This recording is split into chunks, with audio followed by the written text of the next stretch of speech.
नमस्कार बच्चों। इस वीडियो लेक्चर में हम लोग डिस्कस करेंगे 60 मल्टीपल चॉइस क्वेश्चंस और कुछ शॉर्ट क्वेश्चंस भी होंगे। और चैप्टर का नाम है विंड स्टॉर्म्स एंड साइक्लोन्स। बहुत ही इंपॉर्टेंट चैप्टर है क्लास 7th साइंस का। तो चलिए स्टार्ट करते हैं। फर्स्ट क्वेश्चन को देखते हैं। फर्स्ट क्वेश्चन में क्या कहा गया।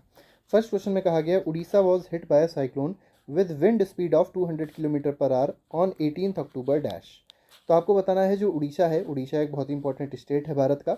यहाँ पर साइक्लोन आया था और कब आया था ये आपको बताना है मेनली। और इसकी स्पीड क्या थी साइक्लोन की, 200 किलोमीटर पर आ रही थी। ठीक है, तो ये कब आया था, तो ये 18 अक्टूबर 1999 को आया था। तो इसमें सी ऑप्शन जो है that will be the correct answer.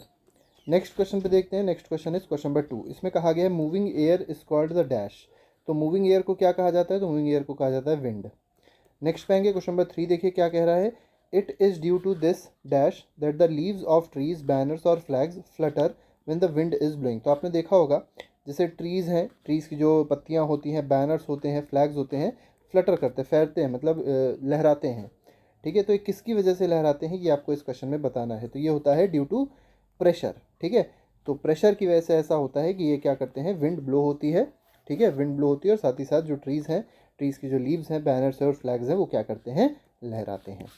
Next पे आएंगे क्वेश्चन नंबर 4 देखेंगे। क्वेश्चन नंबर 4 में क्या कहा गया।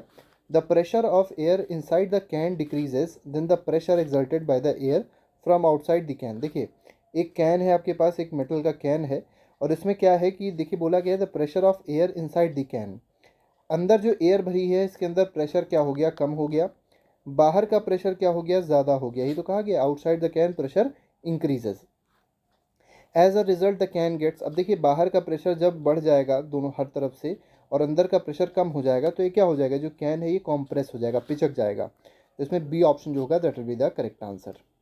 नेक्स्ट क्वेश्चन देखेंगे। क्वेश्चन नंबर 5 देखिए क्या कह रहा है। The increased wind speed. देखिए विंड स्पीड अगर ज़्यादा होगी is Indeed accompanied by a dash air pressure. तो देखिए आपको बताना है विंड स्पीड जब ज़्यादा होती है तो एयर प्रेशर क्या होगा, ये आपको इस क्वेश्चन में बताना है। तो दोनों इन्वर्सली प्रोपोर्शनल होते हैं, तो ये एयर प्रेशर क्या हो जाएगा, रिड्यूस्ड एयर प्रेशर होगा। तो जहाँ पर एयर प्रेशर कम होता है वहाँ पर विंड स्पीड क्या होती है, ज़्यादा होती है। नेक्स्ट पे आते हैं। क्वेश्चन नंबर 6 देखेंगे। क्वेश्चन नंबर 6 देखिए क्या कह रहा है। Air move from region where the air pressure is dash to the region where the air pressure is dash. तो आपको बताना है जो एयर है वो मूव करती है, या ये कह सकते हैं विंड जो है वो किधर से किधर मूव करेगी, तो उस तरफ से, मतलब जहाँ पर प्रेशर ज़्यादा होता है वहाँ से मूव करना स्टार्ट होती है और उधर मूव करती है जहाँ पर प्रेशर कम होता है। तो यहाँ पर अगर क्वेश्चन नंबर 6 में देखा जाए तो यहाँ पर क्या कौन सा आंसर आ जाएगा, higher pressure, pressure is high to pressure is low. तो मतलब हाई प्रेशर से लो प्रेशर की तरफ एयर मूव करती है। नेक्स्ट क्वेश्चन पे आते हैं। क्वेश्चन नंबर 7 में देखिए क्या कहा गया। The dash the difference in pressure the faster the air moves. देखिए प्रेशर में डिफरेंस पूछा गया है, कैसे प्रोपोर्शनल होता है, एयर की स्पीड से। ठीक है, मतलब एयर की स्पीड और प्रेशर में पूछा गया है क्या रिलेशन है। तो होता यह है कि जितनी ज़्यादा एयर की स्पीड होगी, डिफरेंस जितना ज़्यादा होगा प्रेशर का, उतनी ही, मतलब प्रेशर का ये नहीं कह सकते कि प्रेशर ज़्यादा होगा तो एयर की स्पीड ज़्यादा होगी, ये गलत है कहना।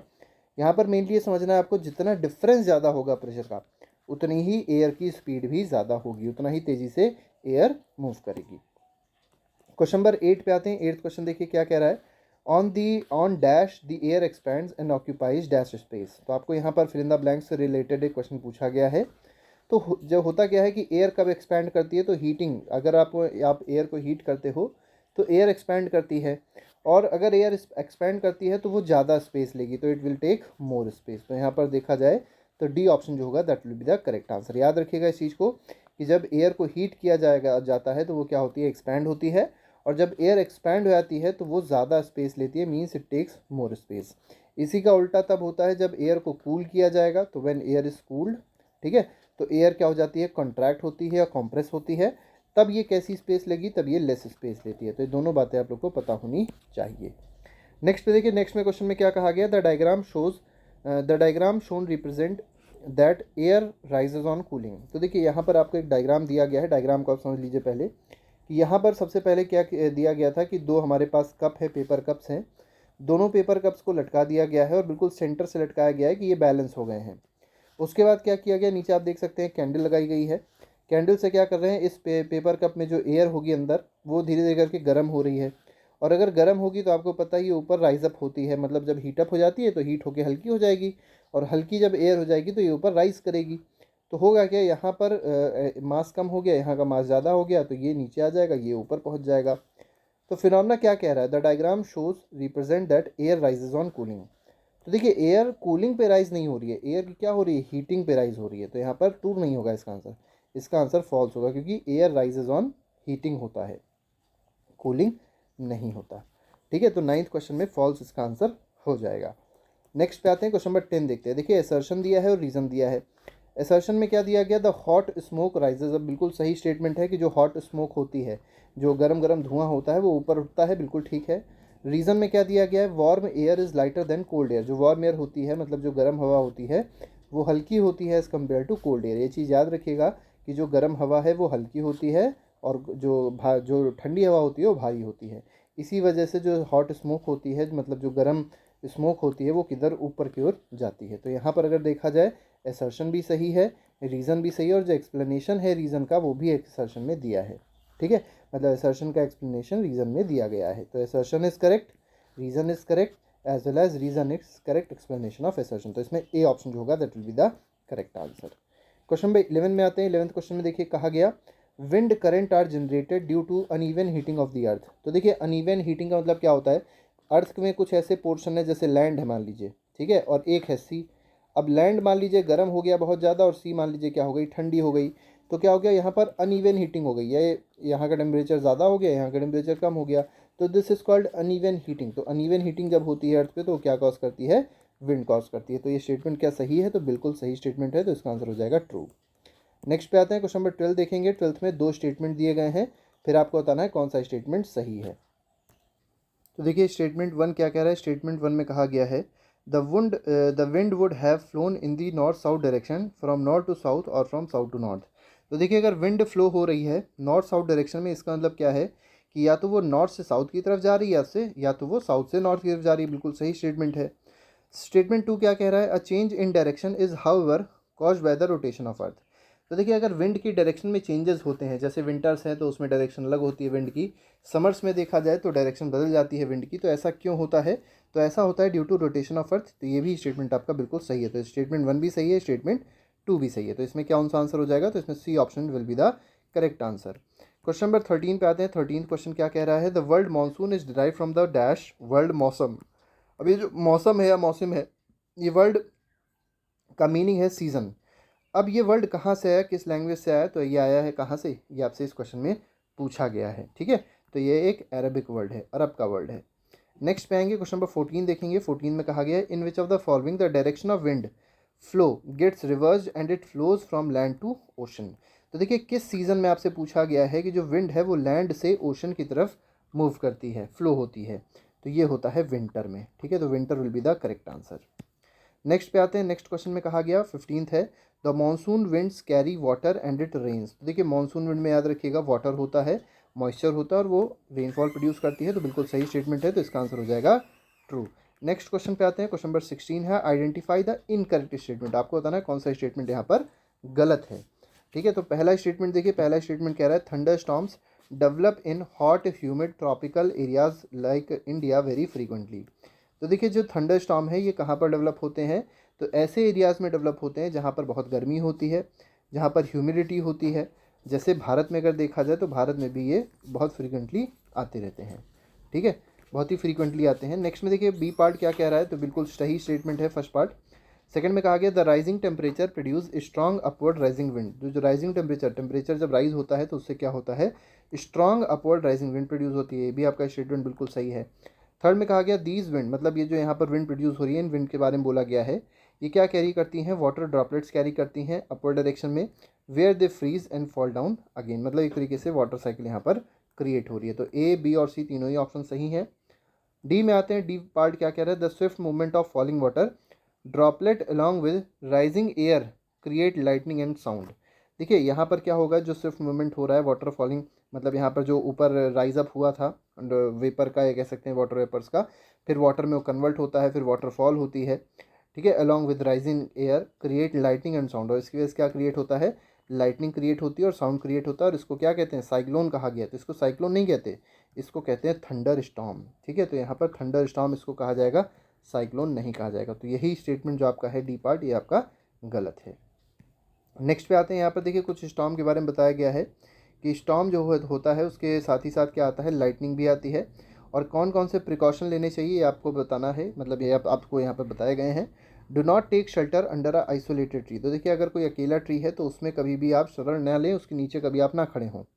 If you are in a forest take shelter under a small tree, अब देखिए अगर आप फॉरेस्ट में हैं, किसी भी आप जंगल मान लिए फंस गए हैं, तो आप कभी भी स्मॉल ट्री में, मतलब स्मॉल ट्री के जो नीचे हो इंसान को जाना चाहिए, मतलब कि जो छोटा पेड़ है उसी के नीचे आप लोग जाइए, बहुत बड़े पेड़ के नीचे कभी भी नहीं जाना चाहिए। और साथ ही साथ ये बहुत इंपॉर्टेंट है कि नीचे ग्राउंड पे लाई ना करिए, ग्राउंड पे लेट ना जाइए, ठीक है। सेकंड में देखिए क्या कहा गया, do not take shelter under a umbrella with metallic end, तो देखिए अगर आपके पास कोई अम्ब्रेला है, ठीक है, कोई छाता है, तो उसमें आपने देखा होगा जो कोना होता है, जो नोक होती है ऊपर छाते की, वो कैसी होती है, बहुत ज़्यादा पॉइंटेड होती है, मेटालिक होती है। तो लाइटनिंग इस पर गिरने के बहुत ज़्यादा चांसेस होते हैं, तो इससे मतलब इसका भी आपको सहारा नहीं लेना है। Do not sit near a window, window के किनारे आपको नहीं बैठना है, ठीक है। Open garages, storage sheds, metal sheds are not safe to take shelter, मतलब ये जो आपको कुछ चीज़ें दी गई हैं मेनली जो मेटालिक होती हैं उन पे आपको शेल्टर नहीं लेना होता है। अकार और बस, अब देखिए यहाँ पर सबसे सेफ अगर देखा जाए तो क्या है, एक बंद कार, मतलब उसके सारे खिड़की सारे दरवाजे बंद हों, बस अगर कोई है तो उसके सारे खिड़की सारे दरवाजे बंद हों, इसमें आप लोग शेल्टर आसानी से ले सकते हैं। If you are in winter get out and go inside a building, अगर आप मान लीजिए बाहर की ओर हैं, ठीक है, वाटर में अगर मान लीजिए बाहर आप कहीं पे हैं, तो आप घर के अंदर चले आइए, बिल्डिंग में चले आइए, और उसमें जाके आप लोग शेल्टर ले सकते हैं। क्वेश्चन नंबर 17 में आते हैं। 17 देखिए क्या कह रहा है, the centre of cyclone is a काम एरिया, अब जो साइक्लोन का बिल्कुल सेंटर होता है ये कैसा होता है, काम होता है, बहुत साइलेंट एरिया होता है, बहुत ही पीसफुल एरिया होता है। It is called dash of storm, तो इसको क्या कहते हैं, इसको कहते हैं आई ऑफ स्टॉर्म, तो इसमें सी ऑप्शन जो होगा that will be the correct answer. Question number 18 पे आते हैं। 18th क्वेश्चन में कहा गया, cyclone is known by different names in different parts of the world, तो अलग अलग पार्ट में देखा जाए, विश्व के अलग अलग पार्ट में साइक्लोन के नाम अलग अलग हैं। अब इसको हरिकेन कहाँ कहा जाता है ये आपसे इस क्वेश्चन में पूछा गया, मतलब साइक्लोन को हरिकेन कहते हैं हम लोग अमेरिकन में, या यूएसए में कहते हैं, अमेरिकन कॉन्टिनेंट में हम लोग इसको क्या कहते हैं, हरिकेन बोलते हैं। नेक्स्ट पे आते हैं। क्वेश्चन नंबर 19 में देखिए कहा गया, in which of the following country cyclone is called typhoon, अब देखिए साइक्लोन को टाइफून कहाँ कहा जाता है, तो नाम से आपको पता चल रहा होगा चाइनीज़ नाम है थोड़ा सा, लेकिन चाइना नहीं कहेंगे, इसका आंसर क्या है, फिलीपींस है और साथ ही साथ जापान है, तो इसमें सी ऑप्शन सही हो जाएगा। मतलब टाइफून साइक्लोन को कहाँ कहा जाता है, तो साइक्लोन को टाइफून कहा जाता है फिलीपींस में और साथ ही साथ जापान में। नेक्स्ट पे आते हैं। क्वेश्चन नंबर 20 में कहा गया, an anemometer for measuring the dash of a wind, तो एनीमोमीटर क्या मेजर करता है, तो एनीमोमीटर मेजर करता है स्पीड, ठीक है, विंड की कितनी स्पीड है इसको मेजर करने के लिए एनीमोमीटर यूज़ किया जाता है।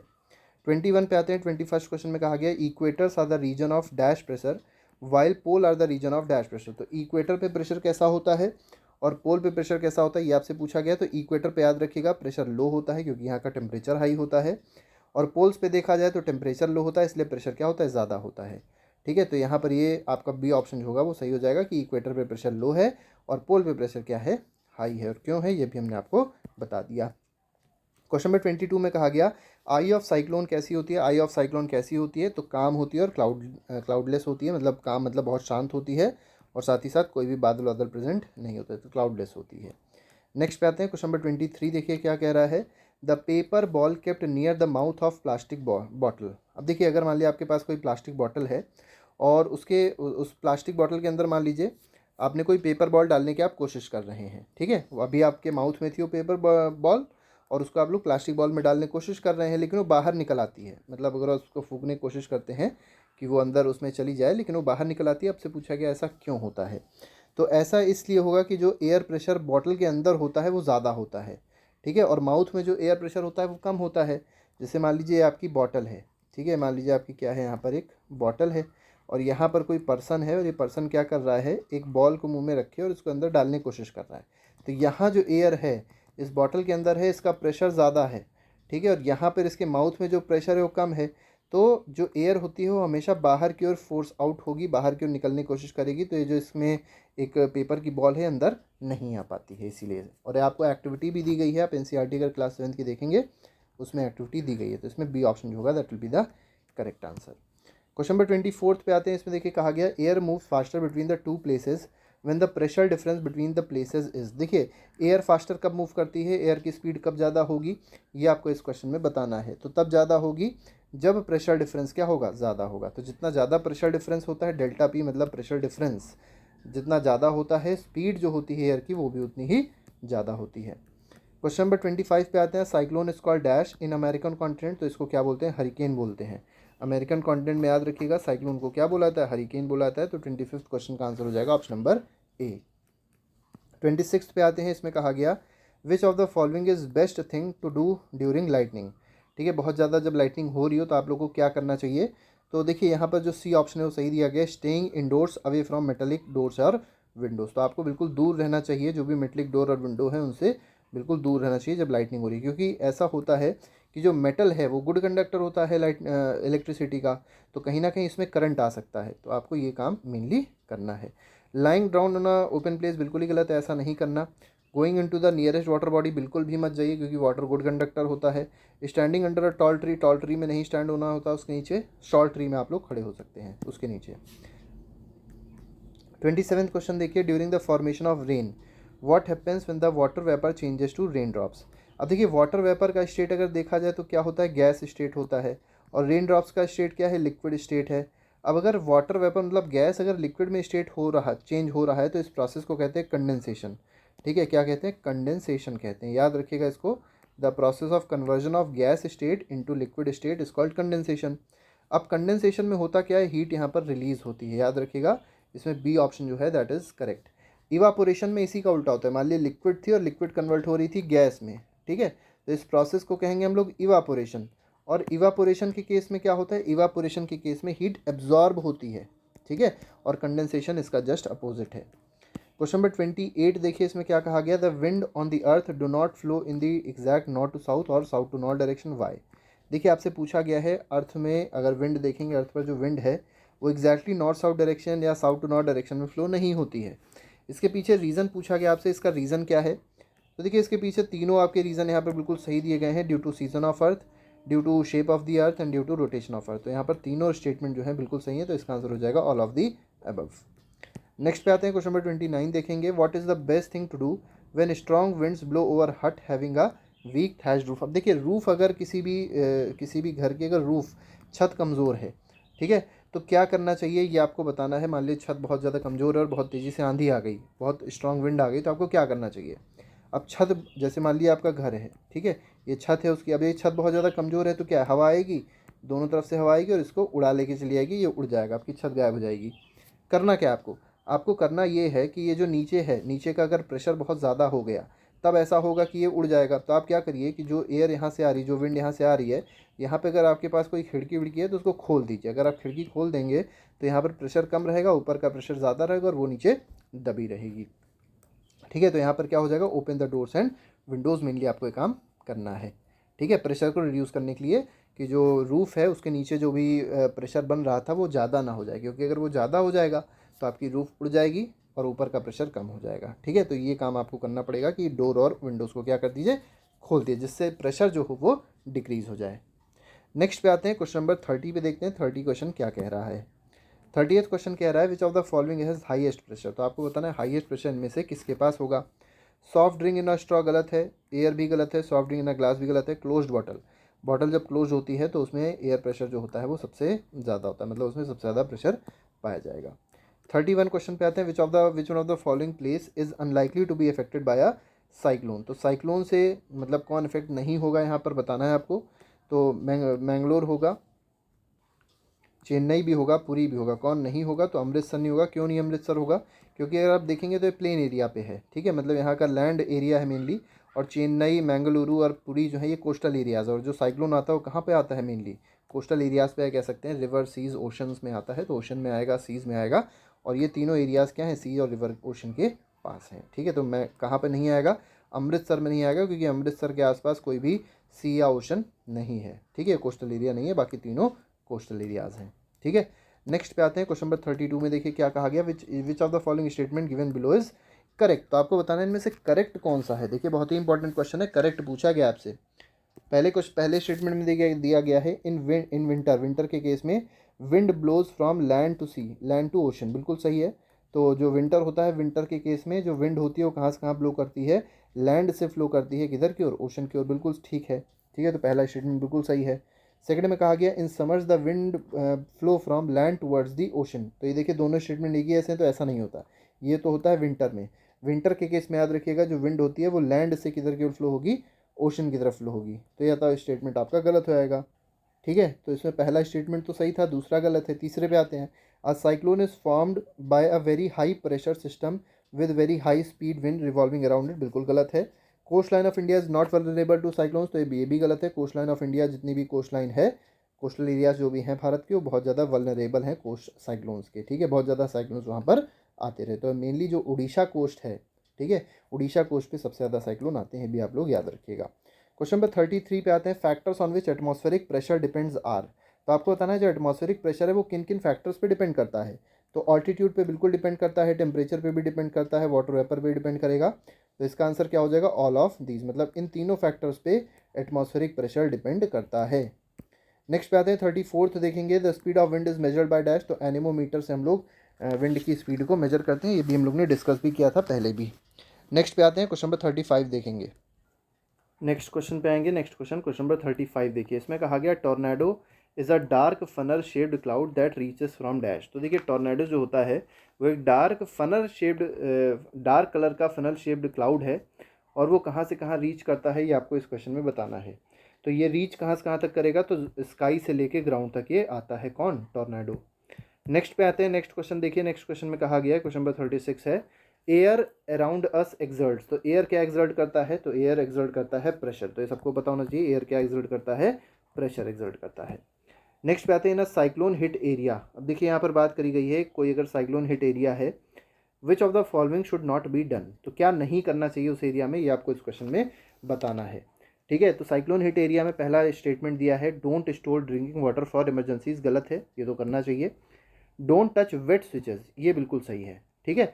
तो यहाँ पर देखिए कहा गया है साइक्लोन हिट एरिया में क्या नहीं करना चाहिए, तो वेट स्विचेस, अगर कोई भी गीले स्विच हैं उसको नहीं छूना चाहिए, क्योंकि करंट लग सकता है, शॉक लग सकता है, जिससे इंसान की डेथ भी हो सकती है। फॉलन पावर लाइंस नहीं टच करने चाहिए, ठीक है। यहाँ पर देखिए डोंट टच वेट स्विचेस, तो ये तो करना चाहिए, मतलब ये नहीं करना चाहिए, तो पहला तो सही है। Don't touch fallen power line, ये भी नहीं करना चाहिए। Don't ignore warning issued by meteorological department, जो मेट्रोलॉजिकल डिपार्टमेंट वार्निंग इशू करता है साइक्लोन से रिलेटेड, वो भी इग्नोर नहीं करनी चाहिए। तीनों तीनों सही है। तो इसमें पूछा गया था विच of the not be done, क्या नहीं करना चाहिए, तो don't store drinking water for emergencies. तो ये स्टोर करना चाहिए, अगर आप स्टोर नहीं करेंगे तो कहीं ना कहीं पानी अगर नहीं आया तो दिक्कत हो सकती है। क्वेश्चन नंबर 38 पे आते हैं, इसमें कहा गया in winters the direction of wind is. तो विंटर के केस में आपसे पूछा गया है विंड की जो डायरेक्शन होती है वो क्या होती है, तो रिवर्स हो जाती है एज दैट ऑफ समर। तो इसमें ए ऑप्शन जो होगा वो सही हो जाएगा, मतलब समर्स के केस में जो भी विंड की डायरेक्शन होती है वो उसके अपोजिट हो जाती है, किसमें, विंटर्स में। नेक्स्ट पे आते हैं। नेक्स्ट में कहा गया wind near the equator blow because.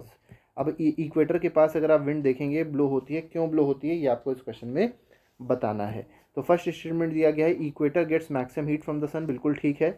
Causing warming up of the region around the equator. तो देखिए इक्वेटर बहुत ज़्यादा गर्म होता है, क्यों गर्म होता है, क्योंकि इक्वेटर की जो सन की रेज होती हैं वो हमेशा इक्वेटर पे डायरेक्टली फॉल करती हैं। बिल्कुल सही स्टेटमेंट है।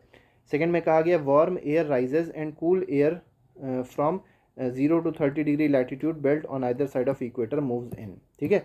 तो वार्म एयर ठंड गर्म हो जाएगी, ऊपर चली आएगी, तो जो ठंडी हवा होती है वो उसके पास चली आती है। ये भी आपका स्टेटमेंट सही है। इसकी वजह से विंड जो होती है ब्लो होती रहती है इक्वेटर के पास। सी में क्या कहा गया, these wind blow from north and south towards the equator. ये भी आपका बिल्कुल सही स्टेटमेंट है, क्योंकि नॉर्थ और साउथ पे क्या होता है, नॉर्थ और साउथ पे आपके पोल्स होते हैं। यहाँ पर एयर ठंडी होती है, तो ठंडी हवा किधर की ओर भागती है, ठंडी हवा भागेगी किसकी ओर, उस जगह भागेगी जहाँ पर एयर ऊपर उड़ चुकी होती है। और ऊपर कहाँ उड़ चुकी होती है, जैसे मान लीजिए एक इक्वेटर है, ये पोल्स हैं, पोल्स पे जो एयर है वो कैसी है, बहुत ठंडी है।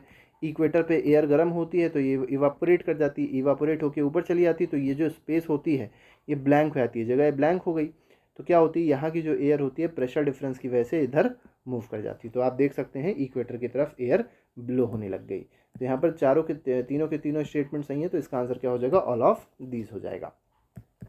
नेक्स्ट पे आते हैं, क्वेश्चन नंबर 40 देखेंगे। 40th क्वेश्चन देखिए क्या कह रहा है, a cloud region of about 150 kilometre in size surround the eye of storm, this region has. अब देखिए क्लाउड रीजन है कितना किलोमीटर, 150 किलोमीटर साइज़ का है, ठीक है। और surrounds the I of storm, तो आई ऑफ स्टॉर्म के बिल्कुल मतलब होता है बीच में आई ऑफ स्टॉर्म होता है और पूरा क्लाउड रीजन होगा 150 किलोमीटर का मेनली, ठीक है, साइज़ उसका होता है ये। और इस रीजन को कहते क्या है ये आपको कुछ क्वेश्चन में बताना है। तो इस रीजन को क्या कहेंगे, इस रीजन को कहेंगे, मतलब इस रीजन में पूछा गया this region has dash wind and thick cloud with heavy rain, तो बहुत ज़्यादा क्या होती है, स्पीड होती है। तो इस रीजन में जो विंड की स्पीड होती है बहुत ही ज़्यादा होती है। थिक क्लाउड्स भी होते हैं जो बहुत ज़्यादा हैवी रेन प्रोड्यूस करते हैं। नेक्स्ट पे आते हैं क्वेश्चन नंबर 41। देखिए 41 क्वेश्चन में क्या कहा गया, the centre of cyclone is a काम एरिया, जो सेंटर होता है साइक्लोन का बहुत ही काम एरिया होता है, अभी हम लोग ने देखा था। इसको कहा क्या जाता है, इसको कहा जाता है eye of storm which varies from dash in diameter. तो कितना बड़ा होता है ये आई, अगर देखी जाए स्टॉर्म की कितनी बड़ी होती है आपको इस क्वेश्चन में बताना है। तो 10 से 30 किलोमीटर की होती है, तो इसका आंसर हो जाएगा option number C, that is 10 to 30 kilometre. Question number 42 देखिए, 42 क्वेश्चन देखिए क्या कह रहा है। 42 क्वेश्चन में कहा गया है एयर एक्सपैंड्स ऑन डैश। तो देखिए एयर कब एक्सपैंड होता है, तो हीटिंग के दौरान एयर एक्सपैंड होता है। और कंप्रेस कब होता है एयर, एयर कंप्रेस होता है कूलिंग के टाइम पर, ठीक है। तो 42 क्वेश्चन का जो आंसर हो जाएगा that will be option number B. 43 में क्या कहा गया, increased wind speed is accompanied by dash. तो देखिए अगर विंड स्पीड इंक्रीज हो रही है तो किस वजह से इंक्रीज होगी, मतलब इसके साथ और क्या फिनोमेना चलेगा, तो इसके साथ प्रेशर क्या हो जाएगा, रिड्यूस आएगा। तो विंड स्पीड जब ज़्यादा होती है तो प्रेशर क्या होता है, कम हो जाता है।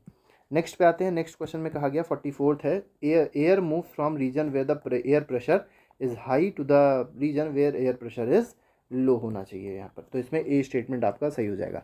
आपको ये पता होना चाहिए जो एयर होती है वो किधर से किधर मूव करती है, तो ऐसे रीजन से स्टार्ट होती है जहाँ पर एयर प्रेशर ज़्यादा होगा और उधर जाती है जहाँ पर प्रेशर कम होता है। 45 क्वेश्चन पे आते हैं। अब देखिए अगले क्वेश्चन में कहा गया है वार्म एयर, मतलब जो गर्म हवा होती है वो कैसी होती है, तो ठंडी हवा से क्या होती है, भारी होती है। तो हैवियर देन नहीं, हल्की होती है। वार्म एयर जो है गर्म होती है, गर्म होगी तो हल्की होगी, लाइट होगी। और कोल्ड एयर जो होती है वो ठंडी होती है तो वो भारी होती है। तो इसमें बी ऑप्शन जो होगा that will be the correct answer. Next question पे आते हैं 46 क्वेश्चन देखिए क्या कह रहा है, मानसून विंड्स ब्लोज फ्रॉम। अब देखिए मानसून विंड किधर से किधर ब्लो करती है ये आपको इस क्वेश्चन में बताना है। तो मानसून विंड जो है वो ब्लो करती है कोल्ड टू वार्म रीजन, तो कोल्ड रीजन से वार्म रीजन की तरफ ये ब्लो करती है। नेक्स्ट पे आते हैं, नेक्स्ट क्वेश्चन को देखते हैं। नेक्स्ट क्वेश्चन में कहा गया monsoon wind carry rain because. तो मानसून विंड में आपको पता है रेन होती है, मतलब उनमें वाटर होता है, ठीक है, जिसकी वजह से उसमें रेनफॉल क्रिएट होती है मानसून विंड्स की वजह से। ऐसा क्यों होता है इस क्वेश्चन में आपको ये बताना है। तो पहला देखिए इसमें कहा गया in summer land warms up faster than water then of the ocean. तो समर के केस में क्या होता है, जो लैंड होते हैं जल्दी गर्म हो जाते हैं, वाटर धीमे धीमे गर्म होता है, ठीक है। The air above the land is warmer. अब जो लैंड के ऊपर जो एयर हो जाएगी, अब क्योंकि वो गर्म हो गया था, लैंड जल्दी गर्म हो गया था, तो लैंड के ऊपर जो एयर थी वो क्या हो जल्दी हो जाएगी, ऊपर मतलब उड़ जाएगी, या कह सकते हैं वो इवापोरेट हो जाएगी। Over the water causing the wind to flow from ocean towards the land. अब देखिए ओशन पे जो एयर थी वो ठंडी थी, और यहाँ से जो एयर थी लैंड के ऊपर जो एयर थी वो जा चुकी थी, यहाँ पर मतलब प्रेशर कम हो गया, ओशन के पास प्रेशर ज़्यादा हो गया, तो एयर जो है वो ओशन से लैंड की तरफ मूव कर जाएगी, ठीक है। These winds carry moisture and are known as monsoon wind. तो ये जो आपको ऑप्शन दिया है तीनों के तीनों ऑप्शन इसमें सही है मानसून विंड के बारे में। तो कैसे रेन कैरी कर रही है आपको समझ में आ गया होगा कि यहाँ पर 3 स्टेटमेंट आपको दिए गए कि समर के केस में क्या होता है कि जो लैंड होता है गर्म हो गया। अब लैंड अगर गर्म हो गया तो वहाँ की एयर की डेंसिटी कम हो गई, प्रेशर वहाँ पर कम हो गया, ठीक है। तो क्या होता है, अब वहाँ पे तो टेम्परेचर कम था लैंड पे, लेकिन ओशन पे टेम्परेचर लैंड पे टेम्परेचर ज़्यादा था। लैंड पे टेम्परेचर ज़्यादा होने से क्या हुआ, प्रेशर कम हो गया। ओशन पे अगर देखा जाए टेम्परेचर क्या था, टेम्परेचर कम था, तो यहाँ पर प्रेशर ज़्यादा हो गया। इसका मतलब क्या हुआ, जो एयर है वो ओशन से किधर की ओर मूव करेगी, लैंड की तरफ मूव कर जाएगी। और ओशन क्या है, ओशन में पानी होता है, तो पानी अगर उसमें है तो वो मॉइस्चर लेके जाएगी किधर की ओर, लैंड की तरफ, जिसकी वजह से लैंड पे रेनफॉल हो जाएगी। तो ये पूरा कॉन्सेप्ट होता है। तो इसमें डी ऑप्शन सही है, ऑल ऑफ दिस। 48 में कहा गया factors contributing to development of cyclone. तो साइक्लोन किस किस फैक्टर से डेवलप होता है, तो विंड स्पीड से होता है, विंड डायरेक्शन से होता है, टेम्परेचर और ह्यूमिडिटी से होता है। तो इसमें डी ऑप्शन जो होगा that will be the correct answer. तो इसमें चारों के चारों ऑप्शन जो हैं वो कंट्रीब्यूट करते हैं किसमें, साइक्लोन के डेवलपमेंट में। नेक्स्ट पे आते हैं क्वेश्चन 49 क्या कह रहा है, अ cyclone is also known by the names dash.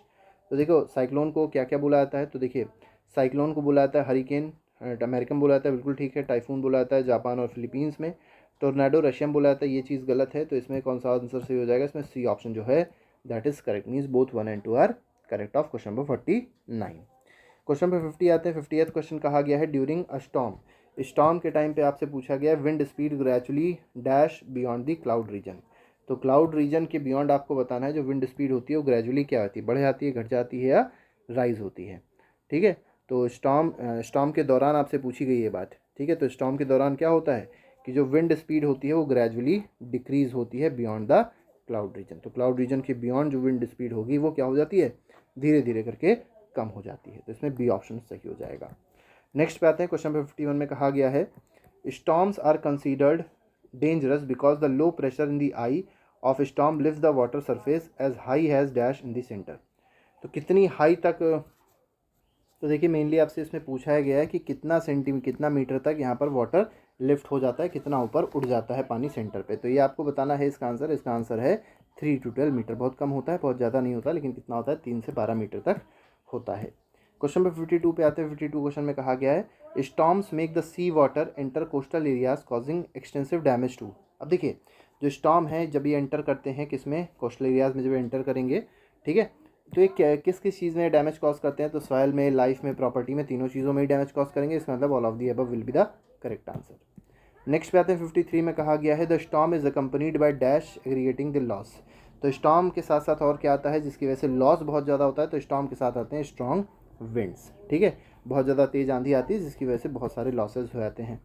Next पे आते हैं। नेक्स्ट में कहा गया है अ violent tornado can travel with the speed of about dash. तो अगर कोई ऐसा टॉर्नेडो है जो बहुत ज़्यादा वायलेंट है, बहुत ज़्यादा घातक है, तो उसकी स्पीड क्या हो सकती है, तो 300 किलोमीटर पर आवर तक की उसकी स्पीड हो सकती है टॉर्नेडो की, इसीलिए वो इतना ज़्यादा घातक होता है। Safety measures taken by authorities to minimise the damage by cyclones in coastal areas include. तो देखिए जो भी साइक्लोन्स आते हैं कोस्टल एरियाज़ में, उसको उसके जो भी उसके मतलब ये कह सकते हैं डैमेज जो होने वाले थे उसको रिड्यूस करने के लिए सेफ्टी मेजर जो अप्लाई किए जाते हैं, जो पहले ले लिए आते हैं, उसके आपको बताना है कौन कौन से उसमें सही हैं। तो साइक्लोन की फोरकास्टिंग अब पॉसिबल हो गई, तो साइक्लोन की फोरकास्टिंग होती है, वार्निंग सर्विस सिस्टम बन चुका है, रैपिड कम्युनिकेशन होने लग जाता है। ठीक है, रैपिड कम्युनिकेशन वार्निंग सिस्टम है। ठीक है, construction of cyclone shelters in cyclone prone areas, तो साइक्लोन शेल्टर्स बना दिए गए साइक्लोन प्रोन एरियाज में। ठीक है, और साथ ही साथ ये बहुत इंपॉर्टेंट है कि लोगों को बहुत जल्दी वहाँ से इवैक्यूएट किया जाता है और सेफ्टी प्लेस पे भेज दिया जाता है। तो इसमें 1, 2 और 3 तीनों ही ऑप्शन इसके सही हो जाएंगे। तो इसका आंसर क्या हो जाएगा, D option means all of these is correct. Next पे आते हैं। क्वेश्चन नंबर 56 में कहा गया है in America cyclone is known as. तो अमेरिका में साइक्लोन को क्या कहते हैं, तो इसको बोलते हैं हरिकेन। नेक्स्ट पे आते हैं। Question number 57 typhoon is another name for. तो टाइफून किसका दूसरा नाम है, तो सर टाइफून जापान और फिलीपींस में किसको बोलते हैं, साइक्लोन को बोलते हैं। नेक्स्ट पे आते हैं। क्वेश्चन नंबर 58 में एनीमोमीटर क्या करता है, विंड स्पीड को मेजर करता है, भी हम लोगों ने डिस्कस किया था, तो इसका आंसर हो जाएगा बी ऑप्शन। नेक्स्ट पे आएंगे। नेक्स्ट क्वेश्चन है question number 59 the centre of cyclone is. अब साइक्लोन का सेंटर कैसा एरिया होता है, तो काम एरिया होता है, बहुत ही शांत एरिया है।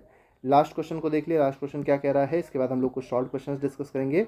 अ कार और a bus is safe place to take shelter from a dash. देखिए अगर कोई कार में बैठा है, कोई बस में है, तो वो एक बहुत सेफ प्लेस है किस चीज़ के लिए, तो अगर लाइटनिंग आती है, ठीक है, थंडर स्टॉर्म आता है, तो उसके लिए एक सेफ प्लेस मानी जाती है। तो इसमें बी ऑप्शन जो होगा that will be the correct answer. अब आते हैं कुछ शॉर्ट क्वेश्चंस को जल्दी डिस्कस कर लेते हैं और इस चैप्टर को ख़त्म करते हैं।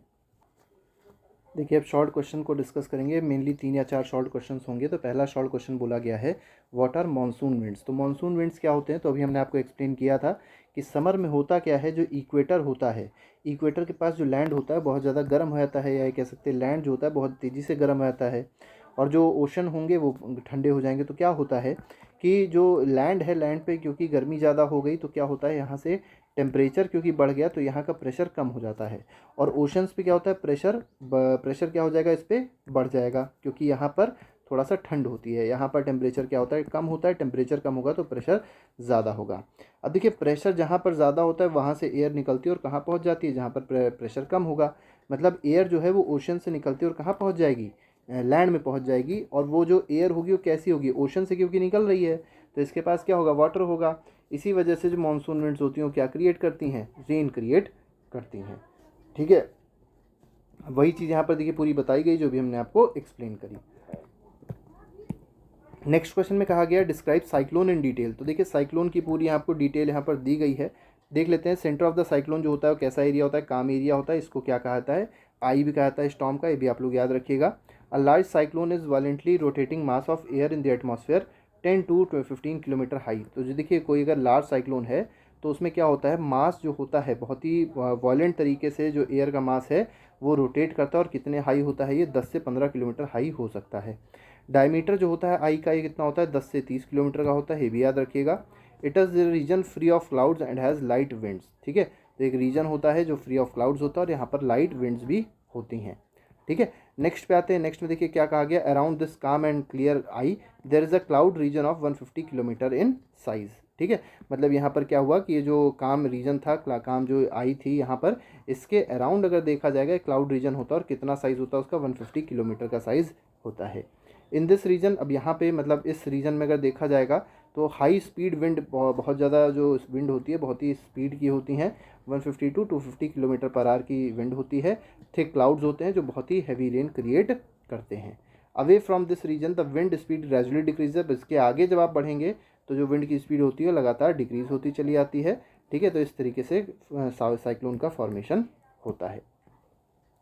टॉर्नेडोज़ की बात करी गई, टॉर्नेडोज़ को डिस्कस कर लेते हैं। जैसे हमारे भारत में देखा जाएगा तो टॉर्नेडो बहुत कम आते हैं, ठीक है। टॉर्नेडो होता क्या है, dark colour funnel shape cloud होता है that reaches from sky to ground. तो स्काई से कहाँ पहुँचता है, ग्राउंड तक आता है, ठीक है। किस कलर का होता है, तो डार्क फनल शेप होता है, ये चीज़ याद रखिएगा।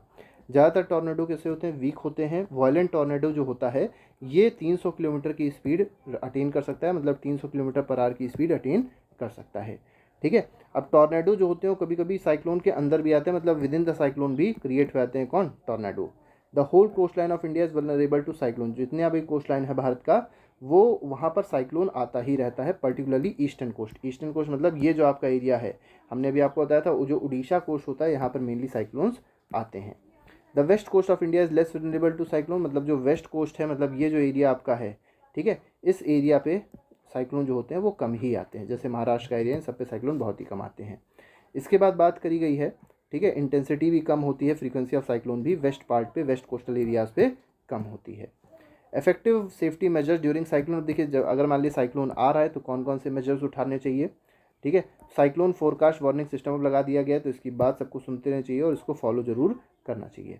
Rapid communication warning to the government agency, देखिए रैपिड कम्युनिकेशन, रेडियो हो गए, टेलीविज़न हो गए, इन सब पे क्या होता है कम्युनिकेशन, मतलब ये कह सकते हैं वार्निंग प्रोवाइड करी जाती है। फिशरमैन को, पोर्ट्स जो भी होते हैं, पोर्ट पे जो भी लोग होते हैं उनको वार्निंग प्रोवाइड करी जाती है, जिससे उनको वहाँ से हटाया जाता है। अब देखिए शेल्टर, साइक्लोन शेल्टर्स बना दिए गए हैं साइक्लोन प्रोन एरियाज़ में, ये बहुत ही इंपॉर्टेंट चीज़ है, जिससे क्या होता है साइक्लोन की इफेक्टिवनेस को कम किया जाता है, मतलब जो साइक्लोन आ रहा है उसकी इंटेंसिटी को कम कर दिया जाता है, ठीक है। और साथ ही साथ जो एडमिनिस्ट्रेशन होता है वो लोगों को एक मतलब जो भी साइक्लोन प्रोन एरियाज़ है वहाँ से निकाल कर सेफ्टी प्लेसेस तक लेके जाता है। यहाँ पे कुछ प्रिकॉशंस दिए गए हैं, अगर कोई साइक्लोन प्रोन हिट एरिया में आ जाता है तो उसके लिए कौन कौन से साइक्लोन मतलब प्रिकॉशंस उठाने चाहिए उसको। तो पहला देखिए दिया गया है, वाटर को नहीं, पानी नहीं पीना चाहिए, क्योंकि वो कैसा हो सकता है, कंटामिनेटेड हो सकता है, ठीक है। अब देखिए वहाँ पर अभी आप लोग ने एक क्वेश्चन देखा था, वहाँ पर जो ऑप्शन था उसमें कहा गया था वाटर को स्टोर करना चाहिए, तो वो चीज़ भी गलत है, वाटर को वहाँ पर स्टोर नहीं करना चाहिए, क्योंकि वाटर क्या हो सकता है, कंटामिनेटेड हो सकता है, ठीक है। तो पहले अगर आप स्टोर कर ले रहे हैं तो वो चीज़ ठीक है, लेकिन जो पानी बाद में आ रहा है, ठीक है, do not drink water because it could be contaminated, पानी नहीं पीना चाहिए क्योंकि वो कंटेमिनेटेड हो सकता है। Away always store drinking water for emergencies, emergency अगर आती है, देखिए इमरजेंसी के लिए ड्रिंकिंग वाटर को स्टोर जरूर कर लेना चाहिए। Do not touch wet switches and fallen power lines, ये भी हमने आपको बताया था कि जो गीले स्विचेज हैं, ठीक है, पावर लाइन जो तार वार गिर जाते हैं तो उनको टच नहीं करना चाहिए, क्योंकि उसमें करंट हो सकता है और इंसान को शॉक लगता है, तो डेथ भी हो सकती है। Do not go out just for sake of fun, मतलब ये देखने के लिए कोई ना चला जाए बाहर की साइक्लोन आए, चलो देखिए कैसा लगता है, तो इन सब चीज़ों के लिए कभी भी बाहर नहीं निकलना चाहिए, देखने के लिए साइक्लोन को कभी भी बाहर नहीं जाना चाहिए। Do not pressurise the rescue force by making undue demands, तो अब देखिए रेस्क्यू फोर्स मान लीजिए आती है और रेस्क्यू फोर्स आपको एक ऐसी प्लेस पे लेके जाती है जो आपकी सेफ्टी प्लेस है, तो उनसे किसी नाटक नहीं करना चाहिए कि हमारा ये सामान भी लेके जाना है, वो सामान भी लेके जाना है, तो ये सब नहीं करना चाहिए, क्योंकि पहले जान बचाना मेन मकसद होना चाहिए। Cooperate and help your neighbours and friend, तो अगर आपकी जान बच रही है तो आप दूसरों की भी जान बचाइए, अपने नेबर्स की, अपने दोस्तों की भी जान जरूर बचाइए। अब देखिए अगले क्वेश्चन पे आते हैं। अगले क्वेश्चन में बोला गया है action on the part of people, मतलब जो लोग हैं उनको किस तरीके से अवेयर होना चाहिए, उन लोगों को क्या करना चाहिए ठीक है, साइक्लोन से बचने के लिए। तो देखिए जो भी वार्निंग इशू करी जाती है मेट्रोलॉजिकल डिपार्टमेंट के थ्रू, टीवी, रेडियो, न्यूज़पेपर्स के थ्रू, उनको फॉलो करना चाहिए, उनको निगलेक्ट नहीं करना चाहिए। ठीक है, we should make necessary arrangement to shift the essential household goods domestic. अब देखिए जो जो क्योंकि आपको पता है जब भी साइक्लोन आएगा तो कहीं ना कहीं शिफ्टिंग कराई जाएगी ऐसी जगह पे जो सेफ्टी प्लेसेस होंगी। तो आपके पास जो भी अरेंजमेंट्स हैं, मतलब जो भी आपके एसेंशियल आइटम्स हैं, एसेंशियल गुड्स हैं, डोमेस्टिक एनिमल्स हैं, व्हीकल्स हैं, उसको सेफ्टी प्लेसेस पे लेके जाने की आपको तरीका पता होना चाहिए, आपको रास्ता पता होना चाहिए कैसे जाया जाएगा। Avoid driving on roads through standing waters as flood may have damage the roads. अब देखिए अगर आप मान लीजिए रोड पे गाड़ी से जाने की कोशिश कर रहे हैं और मान लीजिए बीच में रास्ता टूटा हुआ है, क्योंकि साइक्लोन जब आता है तो फ्लड लेके आता है, बहुत सारा पानी लेके आता है, जिससे जो रोड्स होती हैं कोई भी बह भी जाती हैं। तो ये सब काम नहीं करने चाहिए। ठीक है, and keep ready the phone numbers of all emergency service like police, fire brigade and medical centres. तो इन सब जो होते हैं, जैसे पुलिस हो गया, फायर ब्रिगेड हो गया, मेडिकल सेंटर्स हो गए, इन सब के नंबर आप लोग को याद होने चाहिए। मान लीजिए कोई ऐसी इमरजेंसी आती है तो आप लोग कॉल करके उनको बुला भी सकते हैं। ठीक है, तो ये कुछ हमारे पास क्वेश्चंस थे जो भी हम लोग ने डिस्कस किए। ठीक है, तो आई होप ये जो पूरा टॉपिक हम लोग ने डिस्कस किया है साइक्लोन चैप्टर का, वो आपको क्लियर हो गया होगा। बाकी के जो एमसीक्यूज़ हैं क्लास 7 साइंस के, एसएसटी के, मैथ्स के, उनको नीचे प्लेलिस्ट में डिस्क्रिप्शन बॉक्स पे लगा दिया गया है। आप लोग ज़रूर फॉलो कर लीजिए प्लेलिस्ट को, चैनल को लाइक और सब्सक्राइब जरूर कर दिए, और बेल आइकन भी दबा सकते हैं जिससे आपको नोटिफिकेशन आसानी से मिलते रहें। तो आज के लिए फिलहाल इतना ही डिस्कस करेंगे। Thank you very much, good bye, जय हिंद।